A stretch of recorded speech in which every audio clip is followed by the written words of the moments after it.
Most ecom brands are running 2 or 3 ad formats on repeat, but the brands actually scaling are running 10. Each one does a different job at a different stage of the funnel, and here are the only 10 that you need with a real example for every single one. First, we've got the Whitelist ad, which is top of funnel awareness for cold audiences. Lose your wallet, just open Find My and pay it. That's easy then, right? So this is basically analog tech. It's like using a phone from 2010. Bridge fixes all that. Whitelist ads are working wonders for our clients right now. One of them went from $500,000 to $1 million a month in revenue last month, mostly because of the work we did with them on Whitelist ads.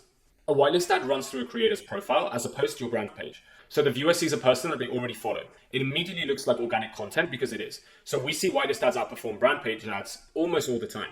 The creator's credibility becomes your credibility and you get to hijack their audience. And you don't need creators necessarily as big as Marcus Brownlee. You can literally start with micro creators with engaged audiences, and those often win even harder because they have more niche and concentrated audiences. So the main takeaway is you're leaving a lot of money on the table if you're only running ads from your brand page. Next, we've got the founder ad. Again, top of funnel, trust building, and brand differentiation. Men's wedding rings suck, so we created something better. Hey, I'm Daniel, one of the founders of Bridge. Okay, so here he opens with 6 words. Say the thing on your customer's mind that they've thought 100 times but never heard a brand say out loud. That's the formula. And the best founder ads don't open with the product, they open with the problem. So ideally one that the founder has personally experienced. So if you can be the first to say the quiet thing that your customer's thinking but not saying about your category, and you say it bluntly, then you'll win. Next, we've got the street interview / skit. Again, top of funnel, pattern interrupt, and mass appeal. What are you doing? You don't have an isolated environment, and also you have microplastics in it. What? This format stops the scroll because it looks like something that actually happened. So the product information comes out through real conversation as opposed to voiceover or a list. Water 2 do this brilliantly because you've got a stranger confronting someone about the plastic bottle and every value prop comes out through their argument. When information lives inside drama, people are much more likely to stay watching. So Polish kills this format. Hire actors that can really make it feel candid, and exaggerated reactions are also going to help you. Next, we've got the classic UGC talking to camera format. It's top to middle of funnel, builds a lot of authenticity, and allows you to target avatars.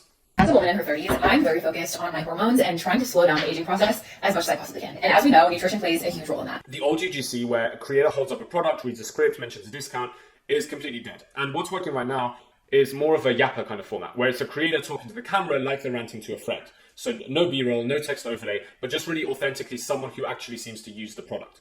Now, for the first 30 seconds, this AG1 ad doesn't even feel like an ad. It feels like someone in the kitchen talking about philosophy.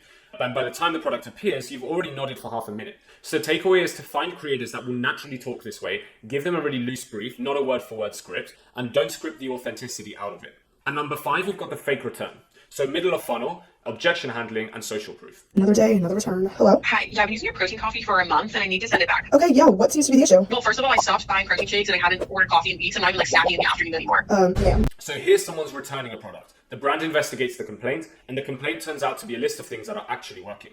Now, the framing of it in a third-party style makes everything land much harder. The stats and the benefits are coming from someone reading off a box, which is much more credible than a creator just directly pitching to you. And handling all of this within like the context of a return call feels a lot more natural. So you're not being sold to, it feels more like you're eavesdropping on someone else's conversation. The takeaway is that the best version of this format has the customer ending on "maybe you've convinced me," which mirrors the viewer's own journey perfectly. Next, we have the VSL, which is mid to bottom of funnel, considered purchases, and it works particularly well for higher ticket products. TSA stopped me at the gate, so I'm literally running to make my flight. Boarding pass shaking in one hand, coffee in the other, when TSA stops me dead at the gate. Not for liquids, not for my shoes. The agent goes, "Ma'am, where'd you get that bag?" I freeze. Everyone's staring. And I'm like, it's a foldie? So VSLs tend to be longer, 2 to 5 minutes long, and they work best for products that need education before someone buys. The foldy VSL opens mid-story at airport security. It's tension that you can't really scroll past, and every feature is then introduced as the solution to a specific frustration. So baggage fees, leaking toiletries, and the spec list never feels like a spec list because each feature earns its place. The takeaway is that the features follow the feelings. So never lead with what the product does. Lead with what the customer feels about it. Next, we've got the before and after ad. So it's middle of funnel, proof, and overcome skepticism. I made a turmeric bar to fade my grandmother's dark spots, but I had no idea it would help this many people. This works great for results-based products, such as skincare, fitness, supplements, because nothing converts as well as visible proof. And the best transformation ads don't just show the result, they tell you why it happened. Gleeman does it with their clean static. Fade in 2 weeks, not months, not years, weeks. So specific, time-bound, before and after pairing. Earthly Dome does the video version with the founder's grandmother story.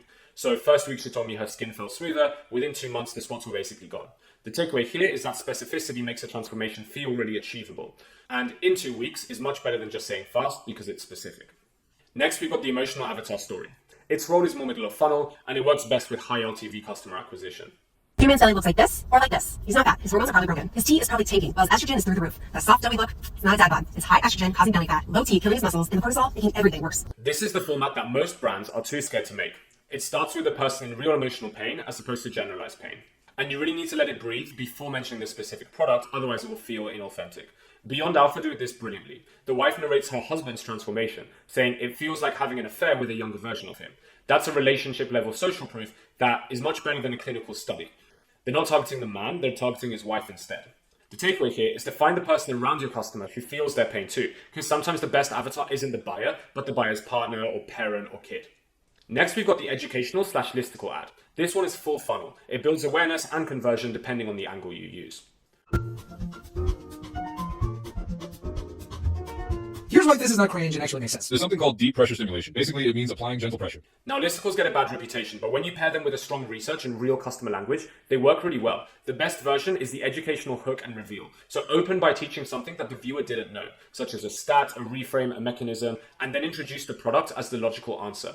Before a single feature is mentioned, Bereby's animated doctor explains the actual science of deep pressure stimulation before naming the blanket. So educate first and then sell afterwards. So the takeaway, position your brand as a helpful authority before you make any asks. The trust you earn in the education is what then converts the sale later on. So don't rush it. So there it is, 10 formats, each one doing a different job. Whitelist and founder ads build awareness, street skits and UGC stop the scroll, fake returns and VSLs handle objections, before and afters and emotional avatars convert the skeptics, and educational content really works at every stage. So the brands winning on Meta right now aren't just running one or two of these, they're running all 10, and they're testing into each, finding the winners and scaling them. Now, if you want to see more ad breakdowns like this, make sure to give me a follow. And if you want us to take a look at your creative and tell you which of these formats your brand is missing, the link is below. We do the most comprehensive audit in the e-commerce space, where we analyze your ads library, your competitors' ads library, your ad account, your website, and your full funnel. We tell you exactly what's working and what isn't, and we give you a full 12-month growth plan. So click on that link below, and we look forward to seeing you soon.